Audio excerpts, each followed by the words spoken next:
اعوذ باللہ من الشیطان الرجیم بسم اللہ الرحمن الرحیم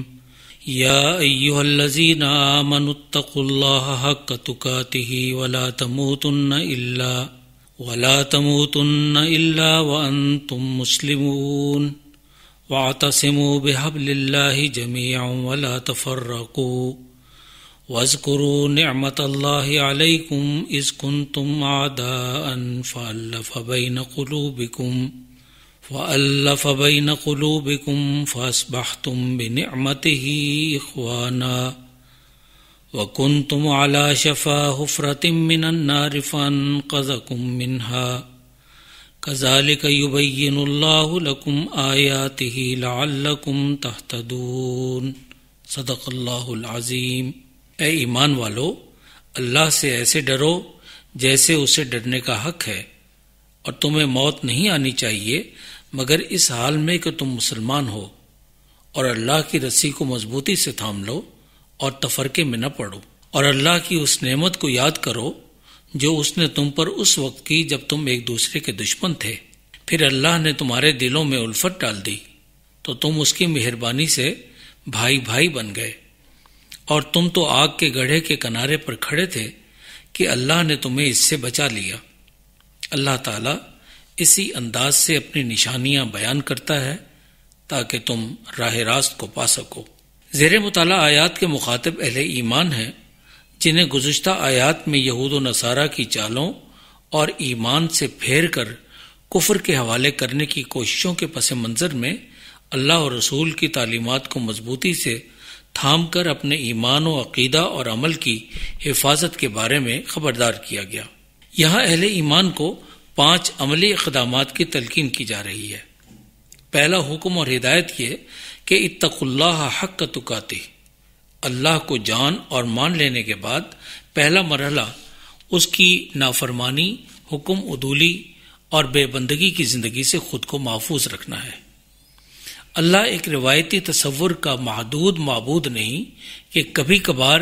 یا کسی خاص دن اس کے خیالی حیولے یا ساختہ بت کے سامنے کچھ مراسم عبودیت ادا کر لیے جائیں، اور سارا نظم حیات کسی دوسرے کی خواہشات، مفادات اور احکامات اور نظریات کے زیر اثر بسر کیا جائے۔ بلا شبہ حقیقی، اصلی اور یکا و تنہا معبود اس ساری کائنات میں صرف اللہ ہی ہے۔ حمد و ثنا، عبادت اور تعمیل احکام بھی اسی کا حق ہے، اور ساری زندگی کے ہر پہلو کی تنظیم و ترتیب بھی اسی کا حق کہ اس کی کلیات و جزیات و تفصیلات وہی صادر اور جاری کرے۔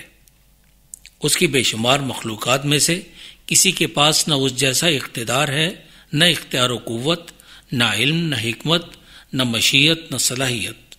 لہذا بندگان خدا کو تمام موجود اور ظاہر و ثابت دلائل اور اپنی اور جھوٹے معبودوں کی شرمناک حد تک بے بسی کے یقین کے بعد اسی خدائے بزرگ و برتر کے سامنے سر نیاز خم کر دینا چاہیے، اور اسے بالیقین اپنا رب اور معبود تسلیم کر لینا چاہیے۔ یہ حقیقت ہے کہ عاجز و کمتر بندگان خدا کے لیے اس عظیم المرتبت خدائے واحد کے وجود، قدرت اور عظمت کا مکمل ادراک اور حق پہچاننا مشکل ہے، بلکہ اسے ادا کرنا تو بہت دشوار اور ناممکن ہے۔ جب یہ آیت نازل ہوئی تو صحابہ کرام رضوان اللہ علیہم اجمعین حق شناسی سے محرومی اور کما حقہ ادائیگی میں کوتاہی کے خوف سے گھبرا گئے، تو اللہ رب العزت نے سورۃ التغابن میں ارشاد فرمایا کہ فاتقوا اللہ ما استطعتم، اپنے ایمان، اخلاص اور کجی و خرابی کے بغیر بتائے گئے طریقے کے مطابق ہمہ پہلو زندگی کے جذبے اور عملی اظہار میں اپنی بساط بر کوشش کرنا، ہمہ وقت پروردگار کی نافرمانی سے بچنے کی جستجو کرنا، اور غلطی کی صورت میں ندامت کے ساتھ توبہ و استغفار کا راستہ اپنانا لازمی ہے۔ حضور صلی اللہ علیہ وسلم نے ایک حدیث مبارک میں تقوی کا حق یہ بتلایا کہ ہوا ان یطاع فلا یعصی، اس کی اطاعت کی جائے، نافرمانی سے بچا جائے، ویذکر فلا ینسیٰ، ہر دم اس کا قولی اور عملی ذکر کیا جائے اور کبھی بھی اسے فراموش نہ کیا جائے، ویشکر فلا یکفر، اس کی نعمتوں اور احسانات کا شکر ادا کیا جاتا رہے اور کبھی بھی ناشکری کا رویہ نہ اپنایا جائے۔ دوسرا کام جس کے کرنے کی اہل ایمان کو تلقین کی گئی وہ یہ ہے کہ فلا تموتن الا وانتم مسلمون، موت یعنی اختتام زندگی پر اللہ کی بندگی، اس کی اطاعت اور فرما برداری کے راستے پر گامزن رہا جائے۔ اب موت کا کوئی پتہ نہیں کہ کب آ جائے، لہذا زندگی کے ہر لمحے اور عمل کی ہر مہلت کو قیمتی جان کر ہر لمحہ اللہ کی یاد میں بسر ہو، اس کی نافرمانی سے اجتناب کا شعور غالب رہے، اس کے احکامات کی بسر چشم تعمیل زندگی کا وظیفہ اور معمول رہے، اور جب مہلت عمل ختم ہو اور حساب کتاب یا جزا و سزا کے لیے بلاوا آ جائے تو بندہ خدا اپنے معبود و خالق کی بندگی، اس پر کامل ایمان، اس کی رضا و مغفرت کی طلب اور سلامتی ایمان کے ساتھ اس کے سامنے پیش ہو۔ اہل علم نے خبردار کیا کہ اس حقیقت کے پیش نظر اہل ایمان کو کبھی بھی اپنے دنیاوی کاموں کو اللہ کے احکام کی تعمیل میں ترجیح دے کر خود کو خاتمہ بالخیر سے محروم نہیں کرنا چاہیے۔ تیسری اہم ترین ہدایت وَاعْتَصِمُوا بِحَبْلِ اللَّهِ جَمِيعًا، اللہ کی رسی کو مضبوطی سے تھام لو۔ اللہ کی یہ رسی کتاب اللہ اور سنت رسول اللہ ہے، اسی کے باعث دنیا بھر کے مسلمان رشتہ اخوت اسلامی میں بندھے ہوئے، باہم عمارت کی طرح مضبوط اور جڑے ہوئے، متحد اور یکجا ہیں۔ سرکار عالم صلی اللہ علیہ وسلم نے فرمایا، جب تک ان دو چیزوں کو تھامے اور مشعل راہ بنائے رہو گے گمراہ نہ ہوگے۔ ان دونوں کی موجودگی میں اہل ایمان کو نہ نظری، نہ فکری، نہ عملی طور پر کسی دوسرے شخص، نظام یا فکر و فلسفہ حیات کی طرف دیکھنے کی ضرورت ہے، اور نہ ہی اپنے افکار و اعمال کو مسموم اور پراگندہ کرنے کی ضرورت۔ اللہ کی رسی یعنی قرآن و سنت کو تھام کر ہی اہل ایمان دشمنان دین کے حملوں سے محفوظ رہ سکتے ہیں۔ یہی چیز مسلمانوں کے باہمی تعاون و تعارف اور عالمی شناخت کا واحد سبب ہے۔ چوتھی نصیحت ولا تفرقوا، اہل ایمان کسی بھی وجہ نزاع و اختلاف یا دشمن کی چال اور شیطان کی فتنہ پروری کا شکار ہو کر باہمی اتحاد و اتفاق کو انتشار و اختلاف اور افتراق میں نہ بدلنے دیں، نہ دین کی جزیات و فروعات کو اس کا باعث بننے دیں، نہ ذاتی خواہشات اور مفادات کو اس کا محرک بنائیں۔ انسانی فطرت کی کمزوریوں کے باعث اگر ایسی صورتحال پیدا ہو جائے فَإِن تَنَازَعْتُمْ فِي شَيْءٍ فَرُدُّوهُ إِلَى اللَّهِ وَالرَّسُولِ، اللہ اور رسول کے احکامات و تعلیمات، قرآن و حدیث کی طرف رجوع کر کے اس جھگڑے، انتشار اور اختلاف کو رفع دفع کر لیں، اور یاد رکھیں کہ اللہ کی رسی کو مضبوطی سے تھام لینے کے بعد دین اسلام کو سچے دل سے قبول کر لینے والا اور اس کے سائے میں زندگی بسر کرنے والا مزاجن انتشار و اختلاف سے دور اور باز رہتا ہے۔ دین و رسول وحدت کے ہوتے ہوئے انتشار و افتراق کے راستے مسدود ہو جاتے ہیں۔ اہل ایمان کو رہنمائی دی گئی کہ پچھلی امتیں جن وجوہات کی بنا پر انتشار و اختلاف کا شکار ہو کر راہ ہدایت سے بھٹکیں اور انسانیت کی رہنمائی کے منصب سے محروم ہوئیں، اہل ایمان ان سے تو بہرحال خود کو بچائیں، اس لیے کہ وہ امت خیر اور امت وسط کے نام سے موسوم اور انسانیت کی رہنمائی کے منصب پر فائز ہیں۔